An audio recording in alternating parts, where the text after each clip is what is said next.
আসসালামু আলাইকুম ভাই, কি অবস্থা? ভালো আছেন ভাই? আপনাদের জন্য নতুন একটা কাজ নিয়ে আসছে, ঠিক আছে? কাজ হবে হসপিটাল ক্লিনার। হসপিটাল ক্লিনার নাম শুনছেন? কাজ হচ্ছে হসপিটাল ক্লিনার। হসপিটালের বাহিরেও হইতে পারে, ভিতরেও হইতে পারে, আউটডোর উইন্ডোর, ঠিক আছে? বাস আপনাদের কাজ হচ্ছে ক্লিনারের কাজ। যে কোনো ক্লিনারে হসপিটাল হইতে পারে, ঠিক আছে? আপনাদের বেসিক স্যালারি হচ্ছে 600 প্লাস 200, ঠিক আছে? ডাইরেক্ট কোম্পানি তো, তার জন্য একটু স্যালারি কম, ঠিক আছে? আর কোম্পানি 4 ঘন্টা লাজিম ওভারটাইম আছে, ঠিক আছে? আপনাদের টোটাল ডিউটি 12 ঘন্টা, বেসিক স্যালারি হইব টোটালে 1200 রিয়াল, ঠিক আছে? আপনার এগ্রিমেন্টে লেখা থাকবে যে 600 প্লাস 200, মানে 600 টাকা বেসিক স্যালারি, খাবার জন্য 200 টাকা দিব, ঠিক আছে? 8 ঘন্টা এটা, ঠিক আছে? আর 4 ঘন্টা যা করবেন ওভার টাইমে আসবে, টোটাল 1200 টাকা স্যালারি আসবে। কোম্পানির নাম হচ্ছে সাইমা কোম্পানি, ডাইরেক্ট কোম্পানি, ঠিক আছে? এখানে কোনো সাপ্লাইও না, কিছু না, ঠিক আছে? তার জন্য স্যালারিটা একটু কম।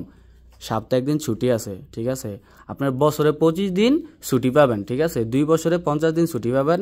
আপ ডাউন টিকিট প্লাস আপনার 50 দিনের স্যালারি হাতে দিয়ে দিব। আর এখানে আপনার ট্রান্সফার করবো হচ্ছে 10 থেকে 15 দিনের মধ্যে হাইস্ট টাইম, ঠিক আছে? আকামা, ইন্স্যুরেন্স, মেডিকেল যা আছে সব কোম্পানি বহন করব, ঠিক আছে? আপনারা কি কাজে যাইতে ইচ্ছুক? ওখানে যাইবেন, যে ঠিকঠাক মতো কাজ করবেন। নিজস্ব কাজের জন্য আসছেন ভাই, ঠিক আছে? কাজ করবেন, কোম্পানি সব কিছু করে দিব, ঠিক আছে? আর এখানে একটা এক্সট্রা একটা টিপস পাবেন, ঠিক আছে? ঠিকঠাক মতো যে কাজ করবেন। ওকে ওকে, আল্লাহ হাফেজ।